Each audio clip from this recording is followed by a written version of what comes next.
নারী শক্তি আরাধনার এই পর্যায়ে আমি নারীর দুটি ভাগ তুলে ধরার চেষ্টা করছি।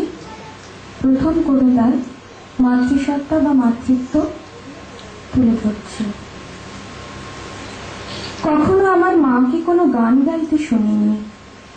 সেই কবে শিশুরাতে ঘুম পাড়ানিয়া গান গেয়ে আমাকে কখনো ঘুম পাড়াতেন কিনা আজ মনেই পড়ে না। যখন শরীরে তার বসন্তের সম্ভার আসেনি, যখন ছিলেন তিনি ঝড়ে আম কুড়িয়ে বেড়ানো বয়সের কাছাকাছি, হয়তো তখনও কোনো গান লটিয়ে ওঠেনি মিড়ে মিড়ে দুপুরে সন্ধ্যায়, পাছে গুরুজনদের কানে যায়।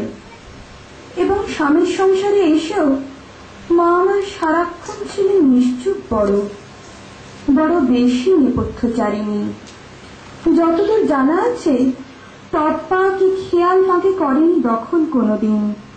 মাছকোটা কিংবা হলুদ বাটার ফাঁকে, অথবা বিকেলবেলা নিকিয়ে উঠোন ধুয়ে মুছে বাসন কোসন, সেলাইয়ের কলে ঝুঁকে আলনায় ঝুলিয়ে কাপড়, ছেঁড়া শার্টে রিফু কর্মে মেতে আমাকে খেলার মাঠে পাঠিয়ে আদরে অবসরে চুল বাঁধবার ছলে কোনো গান গেয়েছেন কিনা এতকাল কাছাকাছি আছি, তবু জানতে পারিনি।